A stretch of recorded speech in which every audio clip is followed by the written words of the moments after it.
Lucas 19 del 28 al 44. Cuando nosotros hablamos de excelencia, hermanos, cada uno de ustedes debiera crear una imagen de lo que es excelencia, la experiencia que usted ha tenido en su vida con la excelencia.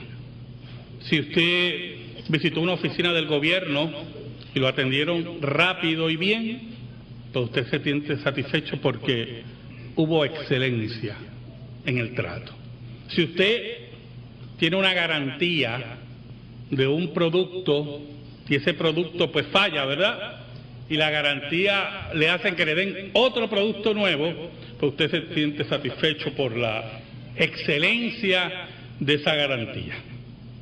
Saben, hermanos, el cine mexicano llegó a su cenit en los años 50, a su excelencia, lo que se conoce como la época de oro del cine mexicano.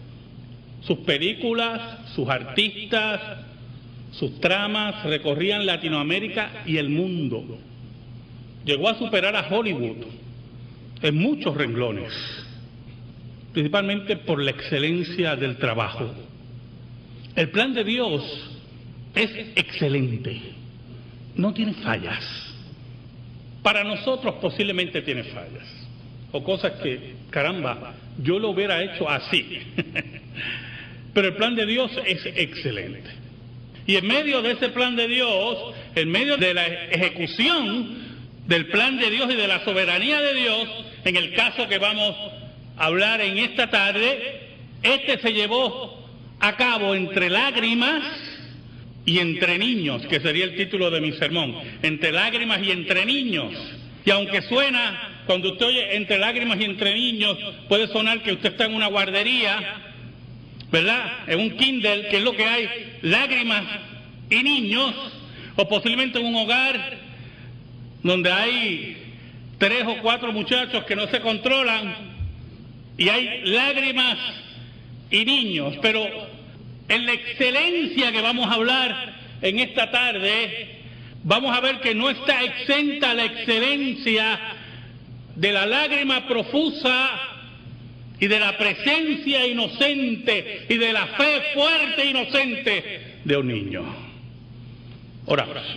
Gracias, Señor. No entiendo tus misterios, nunca lo entenderé. Me alegro por no entenderlos. Yo te pido en esta hora, en el nombre de Jesús, que me escondas bajo la sombra de la cruz y que tú llegues al corazón de tu pueblo. Ayúdame, Señor, porque tú eres mi sostén. Perdona mis pecados y guíame. Por Cristo Jesús. Amén y amén. Saben, hermano, el cine mexicano llegó a superar a Hollywood en muchos renglones. Muchos de los tramas giraban alrededor de un secreto familiar. Y ese secreto familiar creaba intrigas, creaba celos, creaba abusos y hasta la muerte muchas veces, esos secretos familiares, en esas, lo que llamaba una vez mi hermana, le llamó las tragedias mexicanas. ¿Quién no se acuerda de la excelencia de esos actores? ¿Quién no se acuerda de Sara García, de Libertad Lamarque, la novia de América, de Pedro Infante, de María Félix, de Marga López? Actores excelentes que le daban ese punto importante al cine mexicano. Películas donde los secretos iban develándose poco a poco ante las lágrimas y desesperación de los espectadores. ¿Quién no lloró frente a una película mexicana? Los muertos son los únicos que no lloran frente a una película mexicana. ¿Quién no se acuerda de Angelitos Negros? Esa película que recorrió toda Latinoamérica, que estuvo varias semanas en los cines en Puerto Rico. Una mujer de alta sociedad, racista, la cual tiene una mucama, una sirvienta negra, que es víctima de sus rechazos, aunque esa mucama la ama a ella como una hija.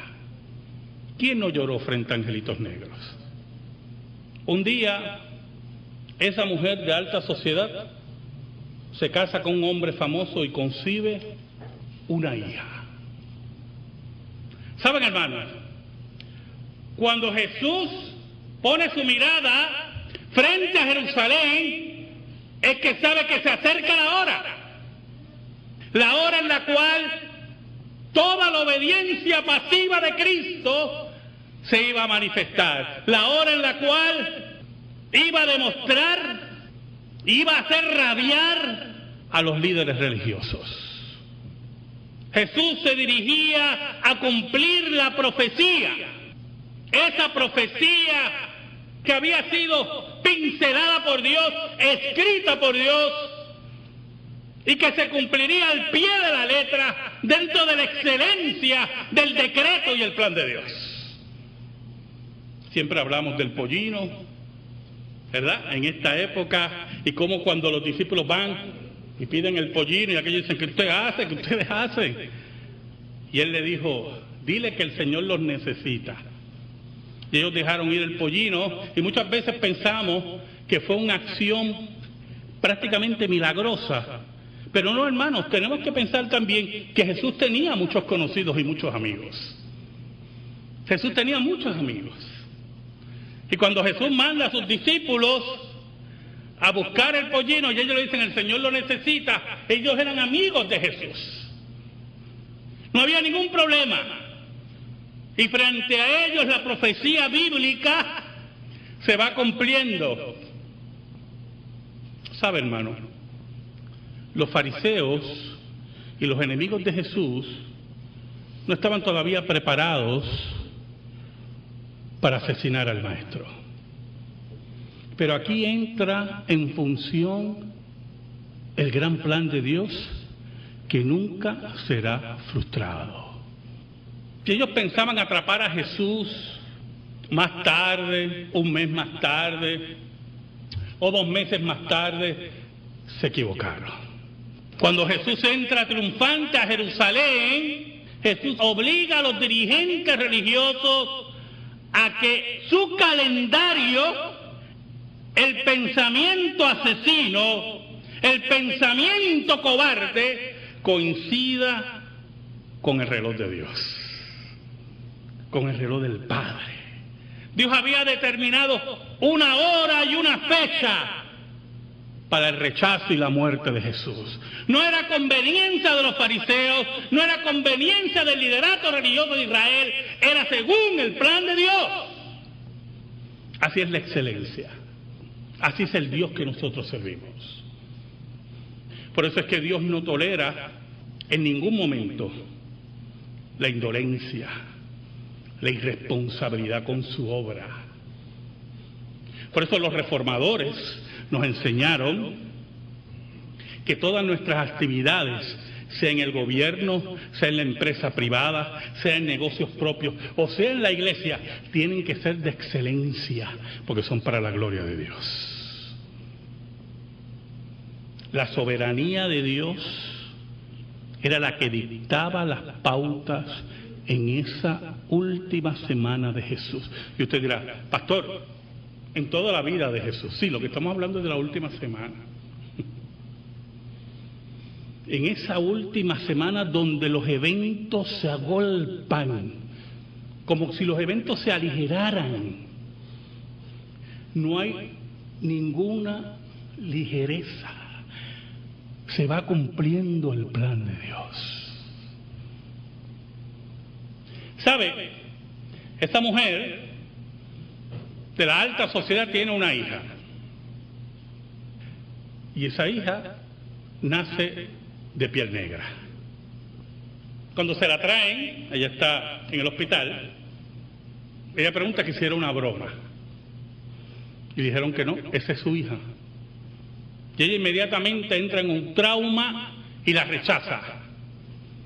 Y se vira hacia su marido diciéndole, por ti la herencia es tuya. Tú eres el culpable de que yo tenga una hija negra. En ese proceso, la niña empieza a crecer Y ella en todo momento muestra su rechazo, muestra en todo momento su alejamiento, y la niña empieza a sentir en lo profundo de su ser algo que es muy importante, que lo voy a decir en esta tarde. Así como hay excelencia para el plan de Dios, y así como hay excelencia en nuestros trabajos y para el bien, también hay excelencia para el mal.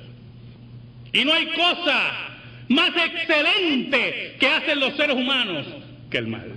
Porque responde a su naturaleza, responde a su rechazo a Dios, responde a sus prejuicios, al pecado sembrado en su vida. Y allí ella, en forma excelente, meticulosa, rechazaba el fruto de su vientre.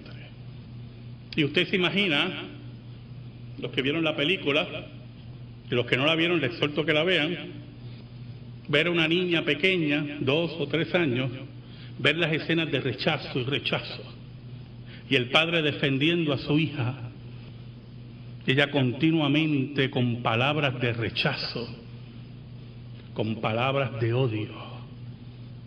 En la entrada triunfal de Cristo vemos el triunfo también de la profecía bíblica, el cumplimiento y el triunfo de la profecía bíblica, que el Mesías entraría a Jerusalén cabalgando en un pollino, y allí frente a Israel mismo la profecía bíblica se cumplía. Yo siempre me preguntaba, le soy muy sincero, ¿por qué esa euforia con Jesús? Una euforia un poquito inusitada para ese momento. ¿Sabe algo? Lucas, en el capítulo 18, nos dice que antes de la entrada de Jesús a Jerusalén, Él hizo un milagro increíble. Sanó un ciego de nacimiento. Yo quiero que usted me escuche muy bien. Los que saben aquí un poquito de medicina. Usted sabe que si usted no utiliza una extremidad, la misma se atrofia. Hay un momento que se atrofia. Se convierte totalmente inútil. Un ciego de nacimiento, ya de edad como era Bartimeo, no solamente estaba totalmente atrofiado en su vista, que no había operación que lo salvara. Por lo tanto, cuando Jesús hace el milagro, dice Lucas 18, fue un milagro extraordinario. Era un hombre ciego de nacimiento, pero interesante, porque Juan es el único que registra que cuando Jesús entra a Jerusalén y las multitudes están gritando, Hosana al Hijo de David, bendito el que viene en el nombre del Señor, Juan es el único que registra que la gente estaba eufórica por la resurrección de Lázaro. Si usted va a Juan, capítulo 12, versículo 17, dice la Biblia que estaban hablando de la resurrección de Lázaro. Por lo tanto, las multitudes estaban eufóricas porque el Mesías que habían esperado, sus señales estaban allí, no solamente sanando a ciegos de nacimiento, sino resucitando muertos. Y ahí estaba eufórica toda la multitud. Allí estaban alabando a Jesús. Allí estaban declarándolo como el heredero al trono de David. Allí estaban todas esas personas mirando los milagros de Cristo y afirmando su derecho al trono. Había un problema, hermano. ¿Sabe? Los latinos, principalmente los latinos, somos dados a las euforias. Aunque yo miro esos juegos de fútbol de los europeos, pero dejando los juegos de balompié, y tiene esa tendencia el latino a la euforia y a cegarse con la euforia. Y el ambiente era tremendo, hermano. Milagros por doquier, muertos resucitados, y Jesús proclamado como el heredero al trono de David por todo Israel, cumpliendo la profecía frente a los ojos de sus amigos y de sus enemigos. Ah, hermanos, pero hay dos pasajes que suenan contradictorios y no lo son. ¿Saben? Mateo registra algo muy importante. Dice que un grupo de niños, y es muy importante lo que lo voy a decir, Reina Valera dice jóvenes o muchachos, ahora se me escapa el término, no dice niños. Pero cuando usted va al original, dice niños, y la mayoría de las traducciones traducen niños. Por lo tanto, en Reina Valera se pierde el sentido. En Mateo 21, del 15 al 16. La Biblia dice que un grupo de niños dentro del templo gritaban: Hosana al Hijo de David, bendito el que viene en el nombre del Señor. Un grupo de niños eufóricos posiblemente por la multitud, llevados por la multitud, pero con la inocencia y la fe que caracteriza a un niño y no con el chauvinismo que rodeaba a Jesús. ¿Y por qué el chauvinismo? Saben, hermano, hay una escena muy famosa en la película de Angelitos Negros, muy famosa, que cuando yo la narre, muchos de ustedes de mi generación o más allá de mi generación se van a acordar. La niña, mire, de 3 o 4 años, en una actuación espectacular, ¿oyó? Espectacular. Va al cuarto y busca un envase de polvo. Toma el envase, toma la mota y se empieza a llenar de polvo. Y va donde la mamá.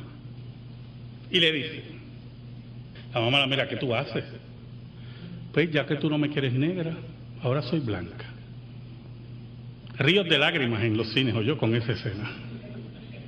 Es el único momento antes que se revele la verdad y el secreto de familia que ella abraza a su hija. Es el único momento que se oye como un gemido de parte de ella, viendo el dolor de su hija por el rechazo. Los fariseos le dicen a Jesús: reprende a estos niños, ¿no los oyes? Es interesante porque Lucas nos dice que los fariseos le dijeron a Jesús que reprendiera a la multitud, y Mateo nos dice que también le dijeron: reprende también a estos niños. Por lo tanto, si usted une a los evangelios, toda la multitud, niños, jóvenes, ancianos, gritaban a Jesús: Hosana el que viene. Y siempre usted se debe preguntar por qué los fariseos no callaban a la multitud, por qué mandaban a Jesús. Le tenían miedo a la multitud, profundo miedo. Cuando le dicen a Jesús: ¿tú no escuchas a estos niños? ¿Tú no escuchas a estos niños? Mándalos a callar. Jesús le contesta con un versículo: ¿nunca leísteis de la boca de los niños y de los que maman, perfeccionaste la alabanza? ¿Perfeccionaste la alabanza? Yo quiero que usted entienda muy bien ese versículo. No me venga con romanticismo: qué lindo, el nene llorando y como dice aleluya. No es eso. Nada de eso es. Nada de eso. No me dañe la profundidad del mensaje de Dios. Mientras la multitud que rodeaba a Jesús se decía: Hosana el que viene, bendito el que viene en el nombre del Señor, esa multitud pensaba en el Jesús político. Esa multitud pensaba en el Mesías que derrotaría a Roma y pondría a Israel sobre todos los pueblos. Era un pensamiento chauvinista, era un pensamiento terrenal, pero los niños era una cosa muy diferente, hermano. Allí en la sencillez, allí en la fe genuina, aquella que le cree todo a Dios y no teme a ningún enemigo, allí en ese corazón de niños no había nada de chauvinismo. Allí había la proclamación de la fe de un niño hacia el Salvador. Es allí que se perfecciona la alabanza, porque no es la alabanza para ver quién me oye, porque no es la alabanza para ver si levantamos a Israel, es la alabanza pura a Dios, sin esperar nada. Si tenéis la fe como un niño, decía Jesús, ¿Sabe? En toda la película, no solamente esta mujer rechazaba a su hija, también rechazaba a su mucama, que era su nana. La había criado desde pequeña. Y para ella era su hija, pero ella le escondía cuando venía la gente de la sociedad. Hay una escena tremenda en la película, la excelencia, hermano, la excelencia. Que siempre desde este púlpito se oiga la excelencia.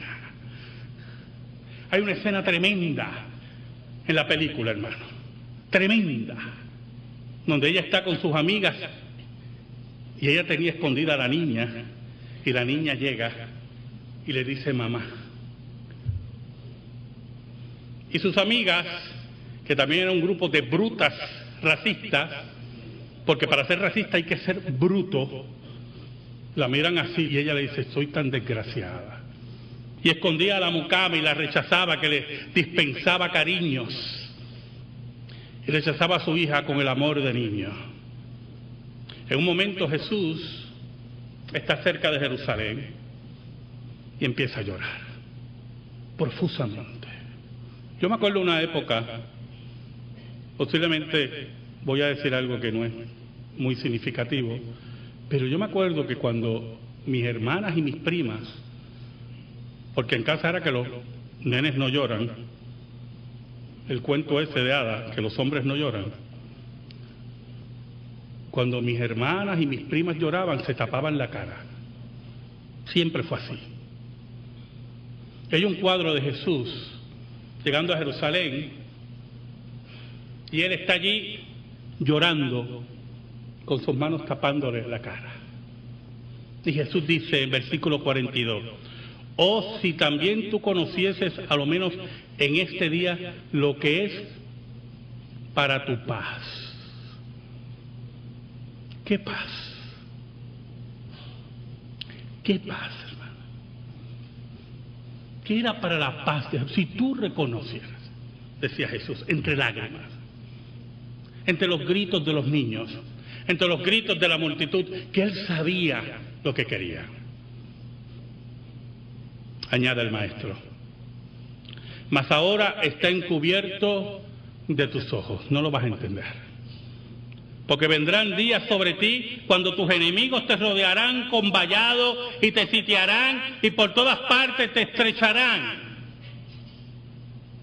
Allí estaba la multitud, allí estaba la multitud gritando sana, allí estaba la multitud señalando a Jesús, allí estaba la multitud sin querer gritar, más allá de lo que Jesús sabía que debían haber gritado.